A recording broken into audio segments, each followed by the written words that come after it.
Hi, I'm Winter, and I'm thinking of ending it all. Not like that. Capitalism? Ended. Friendships? Ended. Video games? Okay, I'm powerful, but I'm not quite Jesus. All good things must come to an end.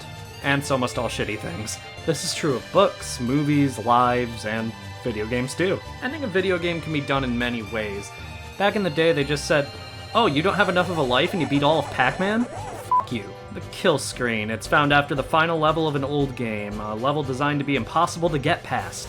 Old games weren't designed with any story in mind, and if something doesn't have any narrative, there's no real way to end it. Developers generally designed around 50 levels before the game just began to become more and more bullshit until it experienced something called integer overflow. Please don't call the loser police! Which is when the game basically tries to store more information than the console's memory has the capacity for. The amount of games that use kill screens is too big for me to really list them, especially in arcades and classic 8-bit games, but a few off the top of my head are Pac-Man, Duck Hunt, and Donkey Kong.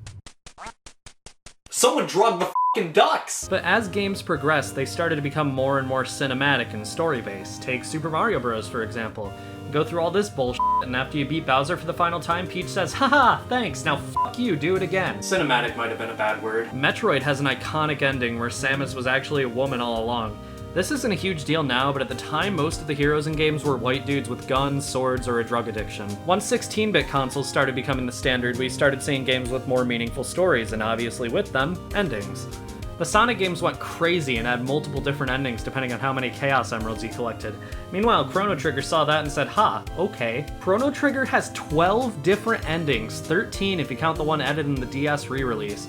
The ending you get depends on your party, how you enter the final boss fight, and if you win the final boss fight, among other things. Square Enix had a lot of the best story-driven games on the SNES, so obviously with that, they had a lot of the best endings at the time too. EarthBound is another game with a great ending from the time. It's surprisingly ahead of its time and reminiscent of a lot of modern video game endings. In the next generation, Nintendo said oops and made the Nintendo 64. Most third-party developers ran to Sony, whose new console, the PlayStation, was infinitely more convenient to develop for. Nintendo had some games with good endings, especially Ocarina of Time and Majora's Mask, but overall, most Nintendo games' endings were some rough voice acting and then credits. On the other side of the alley, Sony had games that were actually becoming more cinematic. Metal Gear Solid is a prime example. Directed by Hideo Kojima with fantastic voice acting and surprisingly good camera work for a game on the PlayStation 1. The game also had 2 different endings, to which Square Enix scoffed and said, ha, okay, and then they released a significantly worse version of Chrono Trigger with unbearable load times.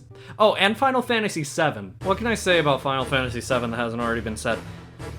Nothing.